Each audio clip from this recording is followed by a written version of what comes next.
तो फ्रेंड्स, बहुत बहुत स्वागत है आपका अपने चैनल हिंदी जी के ट्रिक्स पर। तो आज के इस वीडियो में हम डिस्कस करने वाले हैं मैथ फॉर्मूला ट्रायंगल यानी त्रिभुज से हम डिस्कस करेंगे। शुरू करेंगे हम त्रिभुज से। त्रिभुज से जुड़े जितने भी इसके एरिया, जितने भी क्षेत्रफल वगैरह होते हैं, सारे मैं आपको बताऊंगा, अच्छे से समझाऊंगा। ये सीरीज हम शुरू करने वाले हैं। एक एक फॉर्मूला को मैं आपको समझाने वाला हूँ, जिससे कि आगे आने वाले मैथमेटिक्स में आपको कोई भी परेशानी ना हो। तो चलिए करते हैं शुरू। सबसे पहले हम जान लेते हैं त्रिभुज होता क्या है। तो वह आकृति जिसकी तीन भुजाएं होती हैं। देखिए यहाँ पर त्रिभुज यानी त्रि का मतलब तीन, भुज मतलब भुजाएं वाला। तो तीन भुजाओं वालों को हम क्या कहते हैं? त्रिभुज कहते हैं। यानी जिसकी तीन भुजाएं होती हैं उसको क्या कहते हैं? त्रिभुज। तो यह तो हो गया त्रिभुज।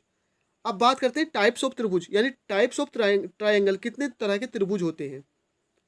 तो मैं आपको बताऊं, समबाहु त्रिभुज, विषमबाहु त्रिभुज, समद्विबाहु त्रिभुज और समकोण त्रिभुज। अब यहाँ पर देखिए समबाहु, तो सम का मतलब होता है बराबर, बाहु मतलब भुजा, यानी बराबर भुजाओं वाले त्रिभुज को हम क्या कहते हैं? समबाहु त्रिभुज कहते हैं। इसकी सारी भुजाएं बराबर होती है। मान लीजिए ए है तो सारी ही ए होंगी, बी है तो सारी ही बी होंगी। उसके बाद है विषमबाहु। तो देखिए बिल्कुल इसका जस्ट उल्टा होता है, यानी इसकी समबाहु की सारी भुजाएं बराबर, तो इसकी कोई भी भुजा बराबर नहीं होती है। अगर ये एक है तो ये दो होगी, ये तीन, मतलब कुछ भी हो सकती है, बहरहाल सारी बराबर नहीं होंगी। तो जिसकी सारी भुजाएं बराबर समबाहु, जिसकी कोई भुजा बराबर नहीं विषमबाहु। अब बात आती है समद्विबाहु। तो देखिए नाम में सम का मतलब होता है बराबर, यानी जहां सम आएगा बराबर। द्वि का मतलब दो, बाहु मतलब भुजा, यानी दो बराबर भुजाओं वाला। तो जिसकी दो भुजाएं बराबर होती हैं वो क्या होता है? समद्विबाहु त्रिभुज कहलाता है। तो ये तीन तरह के हो गए, जिसकी सभी भुजाएं बराबर समबाहु, कोई भुजा बराबर नहीं विषमबाहु, जिसकी दो भुजाएं बराबर समद्विबाहु। अब बात आती है समकोण त्रिभुज। देखिए जिसका ये एक कोण 90 डिग्री बनता है उसे क्या कहते हैं? समकोण त्रिभुज कहते हैं। तो आगे हम बात करेंगे इनके एरिया यानी के क्षेत्रफलों के बारे में। तो सबसे पहले बात करेंगे विषमबाहु त्रिभुज। देखिए जो फॉर्मूला है इसे वैसे हिरोन का सूत्र कहते हैं, मैं भी आपको बताऊंगा इसके बारे में। तो इससे हम किसी भी त्रिभुज का क्षेत्रफल निकाल सकते हैं अगर हमें उसकी तीनों भुजाएं दी हैं, चाहे वो समबाहु हो, विषमबाहु हो, या समद्विबाहु हो, या समकोण त्रिभुज हो। किसी का भी हम इससे एक ऐसे कह सकते हैं कि मास्टर फॉर्मूला है हमारा, जिससे हम किसी का भी क्या है क्षेत्रफल निकाल सकते हैं। ये होता क्या है? एस, एस माइनस ए, एस माइनस बी और एस माइनस सी। अंडर रूट में होता है। इसे हिरोन का सूत्र भी कहते हैं। कक्षा 9th में काफ़ी ज़्यादा पूछा भी जाता है, तो इसे हिरोन का सूत्र कहते हैं, ध्यान रखना है। उसके बाद देखिए एस क्या होता है? एस होता है ए प्लस बी प्लस सी बटे दो, यानी कि त्रिभुज की तीनों भुजाओं का योग बटे दो, यानी कि त्रिभुज का परिमाप बटे दो, मतलब त्रिभुज का अर्ध परिमाप। यहाँ से क्या होता है? एस त्रिभुज का अर्ध परिमाप, यानी त्रिभुज की सभी भुजाओं के योग को हम कहते हैं त्रिभुज का परिमाप, और इसका आधा कर देते तो त्रिभुज का अर्ध परिमाप। ये होता है एस। अब यहाँ पर देखिए अगर आपकी तीनों भुजाएं सेम है तो आप यहाँ लगा सकते हैं। कुछ भी हो ए टू जेड, अगर त्रिभुज की तीन भुजाएं आपको दी हैं तो आप इस फॉर्मूले से उसका क्षेत्रफल निकाल सकते हैं। लेकिन बाकी के लिए भी और फॉर्मूले हैं जो इससे बेटर हैं, छोटे हैं, तो वो मैं आपको दिखाने वाला हूँ। तो बहरहाल अगर विषमबाहु है, समद्विबाहु है, तो आप इसका यूज कर सकते हैं और बहुत आसानी से इसका आंसर निकाल सकते हैं। अब बात करते हैं समबाहु त्रिभुज के बारे में। देखिए पहले ही मैंने आपको बताया समबाहु त्रिभुज क्या होता है, जिसकी सभी भुजाएं बराबर होती हैं। जैसा कि यहाँ पर मैंने आपको बताया था कि देखिए यहाँ पर क्या है हमारी भुजा, ये एक ए है, एक बी है और एक क्या है यहाँ पर? सी है।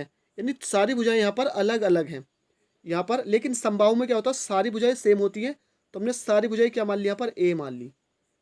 तो हमारा जो परिमाप हो जाएगा, देखिए क्या होता है? तीनों भुजाओं का योग बटे दो, तो ए प्लस ए बटे दो हो जाएगा, यानी 3a बटे दो। ये आ गई एस की वैल्यू। अब जो ऊपर मैंने फॉर्मूला लिखा है किसका? हिरोन का सूत्र वाला। तो एस, एस माइनस ए, एस माइनस बी और एस माइनस सी, क्योंकि यहाँ पर तीनों भुजाएं बराबर हैं तो तीनों जगह ए आ गया। अब हमको इसको कैलकुलेट करना है, तो देखिए 3a को लिख देंगे हम 3a बटे दो, यानी 3 गुणा ए बटे दो आ जाएगा। कौन सा? ये 3a।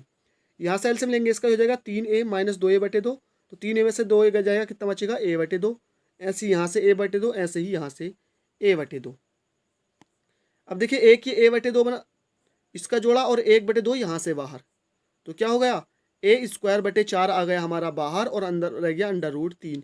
तो इस तरह से हमारा फॉर्मूला बनता है समबाहु त्रिभुज के क्षेत्रफल का। किससे? हिरोन के सूत्र से। तो देखिए मैंने बताया हिरोन के सूत्र से, जिसकी तीन भुजाएं, आप किसी भी आकृति की जिसकी तीन भुजाएं दी है आपको, यानी किसी भी त्रिभुज की क्षेत्रफल निकाल सकते हैं। लेकिन अगर समबाहु है तो देखिए आप इससे करेंगे तो आंसर वही आएगा। लेकिन बेटर क्या, अगर आप इससे निकालें तो अंडर रूट 3/4 भुजा का स्क्वायर, तो उससे भी आपका आंसर जल्द आएगा, सेम आएगा, और ये इजी भी होता है। उसके बाद नेक्स्ट बात करते हैं हम समकोण त्रिभुज के बारे में। अब देखिए समकोण त्रिभुज हो या कोई ऐसा त्रिभुज जिसकी ऊंचाई हमें दी हो, ऊंचाई और आधार हमें दिया हो, तो उसका हम 1/2 आधार गुणा ऊंचाई। अब देखिए इसमें भी ये होती है इसकी ऊंचाई और ये होता है इसका आधार। तो समकोण त्रिभुज में सिंपली इससे निकाल लेते हैं 1/2 आधार गुणा ऊंचाई, और इसका यूज काफ़ी ज़्यादा होता है। अब ये नहीं कि समकोण त्रिभुज में, किसी भी त्रिभुज की अगर आपको ऊंचाई और आधार दिया है तो आप इस फॉर्मूले का यूज आसानी से कर सकते हैं। अब बात करते हैं, देखिए अभी तक क्या था हमारे पास, भुजाएं थी, लेकिन अब अगर भुजाओं की जगह हमें निर्देशांक दे दिया जाए, कोई भी त्रिभुज है, निर्देशांक मान लीजिए ये x1, y1, x2, y2, x3, y3, इस तरह से करके इसके x1, y1, x2, y2, x3, y3, इस तरह से तीनों जो इसके शीर्ष हैं उसके अगर हमें निर्देशांक दे दिए जाएं, यानी उस त्रिभुज का क्षेत्रफल जिसके निर्देशांक हमें दे दी गई है इस तरह से। तो मैंने आपको बताया किसी भी शीर्ष पर आप कोई सा भी लिख सकते हैं। तो इसका क्षेत्रफल होता है simply 1/2 x1 y2 minus y3 plus x2 y3 minus y1 plus x3 y1 minus के y2। किसी भी त्रिभुज का आप इससे फॉर्मूले से सूत्र निकाल सकते हैं, यानी फॉर्मूला आंसर निकाल सकते हैं इस फॉर्मूले से, अगर आपको क्या है उसके शीर्षों के निर्देशांक दिए हैं। अब याद करने का मैं आपको तरीका बताता हूँ। आपको सबसे पहले 1/2 लिखना है और x1 लिख देना है। अब देखिए 1 के बाद जो आता है वो 2 आता है, 2 के बाद 3 आता है, तो सिंपली आपको y2 माइनस के y3। अब x1 यहाँ पर हो गया था, उसके बाद आ जाएगा x2, 2 के बाद क्या आता है 3, और 3 के बाद यहाँ पर तो 3 से आ रही है तो 3 लास्ट हो गया, उसके बाद क्या जाएगा 1, तो x2 bracket y3 minus y1, 2 के बाद क्या आएगा x3 आएगा फिर, और 3 के बाद क्या आएगा यहाँ पर 1 माइनस के 2। तो इस तरह से आप 1/2 x1 y2 minus y3 plus x2 y3 minus y1 plus x3 y1 minus के y2, इस तरह से आप इस फॉर्मूले को याद रख सकते हैं। तो देखिए त्रिभुज से जुड़े फॉर्मूले थे जो एग्जाम्स में क्वेश्चन बनते हैं वो इन्हीं फॉर्मूले से बनते हैं, और आप इन फॉर्मूलों को ध्यान में रखकर बहुत आसानी से त्रिभुज से जुड़े क्वेश्चंस को सोल्व कर सकते हैं। तो आई होप वीडियो पसंद आई हो। बताइए इसका नेक्स्ट पार्ट कब लाना है। अगर आप जितना ज़्यादा इसको सपोर्ट करेंगे, कमेंट करेंगे, उतनी जल्दी हम नेक्स्ट पार्ट जिसमें आयत और वर्ग को हम डिस्कस करेंगे वो लेकर आएंगे। तो थैंक यू फॉर वॉचिंग, मिलते हैं नेक्स्ट वीडियो में।